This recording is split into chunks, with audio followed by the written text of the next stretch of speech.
Good evening, and welcome to another edition of the Chaplain Abel Show.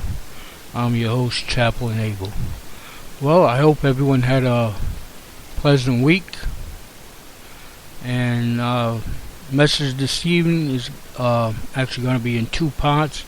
We'll have part one this evening, and next week we'll have part two, entitled How to Triumph Over Life's Problems. We'll be right back.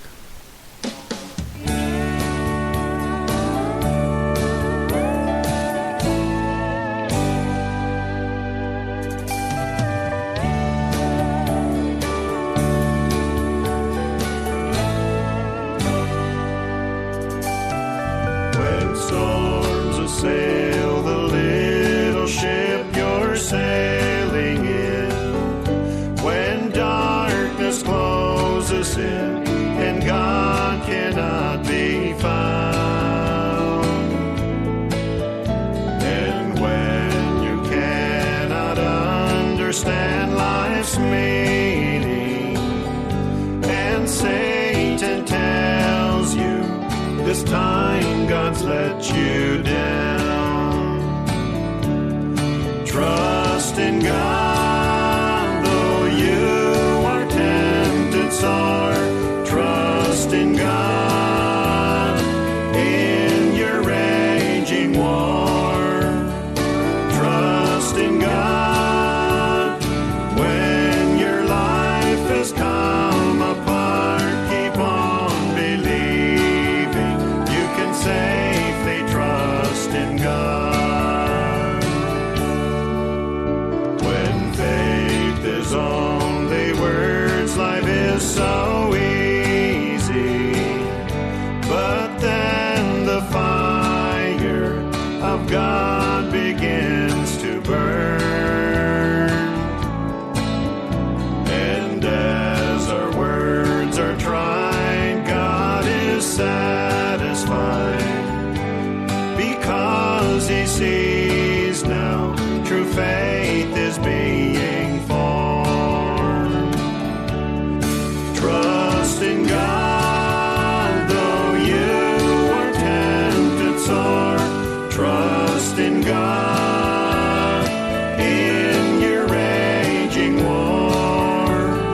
Trust in God when your life has come apart. Keep on believing you can safely trust in God.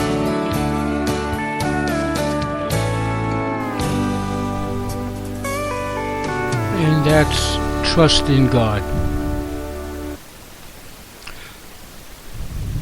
Well, the title of the message this evening is How to Triumph Over Life's Problems. A fellow named George owned an apartment complex and had just completed the exterior brick wall, the brickwork on the second floor. He had some bricks left over and was trying to decide the best way to get the load of bricks back down to the ground level without breaking them. He noticed a 55-gallon barrel on the ground and thought, I know what I'll do. I'll tie some rope around that barrel, hook a pulley to the second floor eave, and pull the barrel up to the second floor. Then I can load the bricks into the barrel and let it back down to the ground. So, that's what he began to do.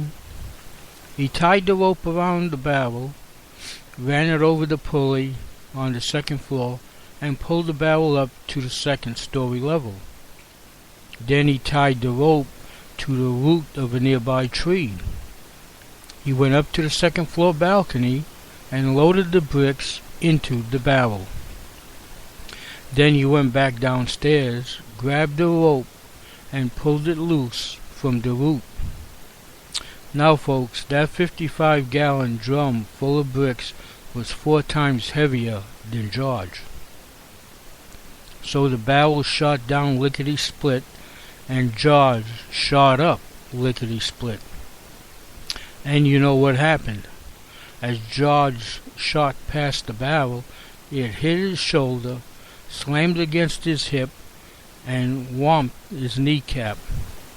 The barrel crashed to the ground, and George's head smashed into the pulley above, cracking his skull. There he was, dangling by the rope from the second-story roof. When the barrel hit the ground, the bricks were so heavy they knocked the bottom out of the barrel. Yup, down he went and up it came. This time the barrel caught him on the other side.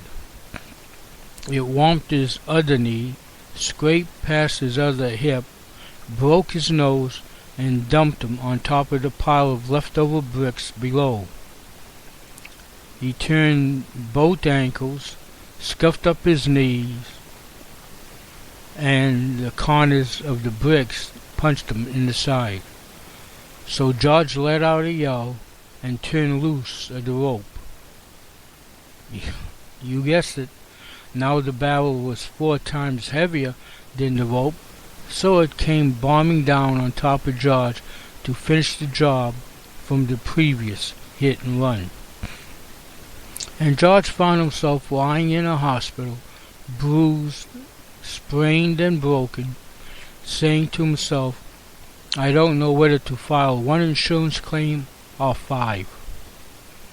This story illustrates, and I'm sure that you would agree, that life is full of ups and downs. Just when our lives seem to be in order, the bottom falls out. Then we recover from that blow, more problems come crashing down on us. Let's face it, life is full of problems. We all have financial struggles. We all lose loved ones to death. We all experience sickness. We all battle with stress and anxiety. We all have problems. One cold day in February 1994, the names and places have been changed to protect the innocent. While he was working as an associate minister in Massachusetts, he decided to work at home instead of at the office. The heater at home was much better than the ancient heater installed at the church. On that cold and frigid morning, his wife told him point blank, if you don't take out that trash today, I'm divorcing you. He said, honey, I'll take care of it. Don't worry about it. About 11 o'clock that morning, as he was comfortably sitting in his lazy boy recliner, reading the Bible, he heard the trash mobile drive up our street. The sound of that truck immediately prompted his mind to think, Keith, you forgot to take the trash out again, and this time it's going to cost your marriage. Even today, the sound of a trash truck gives him anxiety attacks. Since he didn't want to lose his marriage, he immediately jumped out of his chair, grabbed the trash, ran out the front door, and placed the trash in its proper pickup place, just as the garbage collector pulled up. He made it. He saved his marriage. As he was walking back to the door, glorying in victory, he realized that he was freezing. You see, since he was in such a hurry to deliver the trash, he didn't check to see what he was wearing. And when he looked down, he noticed he was wearing boxer shorts and a muscle shirt. Since he didn't want his neighbors to see him, he made a dash to the front door. However, when he turned the doorknob, it wouldn't move. He's a preacher and had locked himself out of his house with no backup key, wearing boxer shorts in 19-degree weather. Folks, he had a problem. His options were simple: freeze to death on the porch until his wife came home from work, or walk to a neighbor's house in his underwear to use the telephone. He was desperate. He walked to 8 different homes until finally a woman answered the door and allowed him to use the telephone. His wife brought him a key.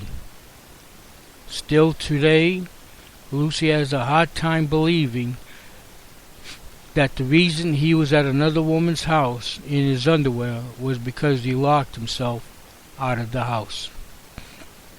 You see, we all have problems. Some are a little more embarrassing than others.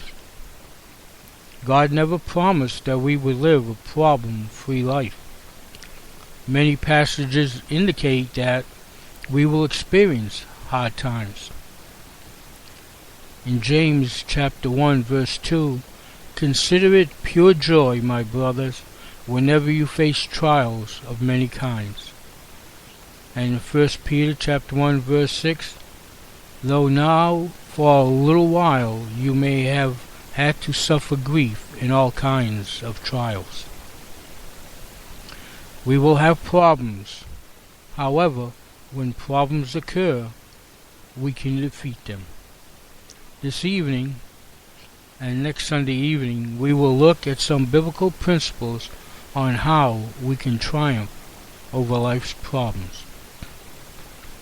Someone once wrote, all problems become smaller if you don't dodge them but confront them. Touch a thistle timidly and it will prick you. Grasp it boldly and its spines crumble. We must never allow our problems to bring us down. Instead, we must bring down the problems. There are 2 things we can do to overcome triumph. First, to triumph over life's problems, we must develop a positive attitude. When problems strike, most people get angry, bitter, discouraged, and many times depressed. However, the Bible teaches that when problems occur, we should rejoice and maintain a good attitude. In Romans chapter 5 and verses 3 and 4, we also rejoice in our sufferings, because we know that suffering produces perseverance. Perseverance, character, and character hope. The word for rejoicing literally means to glory in. We are to glory in our sufferings. Why should we glory in our sufferings? Because suffering produces patience, character, and hope. In other words, suffering is designed to make us better, not bitter people. God allows us to have problems so that we may mature and grow in our faith and in our character. When a problem invades our lives, instead of sinking into despair and focusing on the negative aspect of the problem, we should look at the good that could come out of it. Something good can come out of our pain. The next time you encounter a problem that is causing you mental or physical pain, try to maintain a positive attitude. Remember that something good can come from your pain. There will be a rainbow at the end of the tunnel. I remember the time when I was diagnosed with prostate cancer, and the difficult time I had going through the operation and during the recovery. But as time went on, the pain just went away and things got better, to the point where I can only look at the good that's come out of it. And as far as the pain and the suffering that I went through, it's a vague memory. Months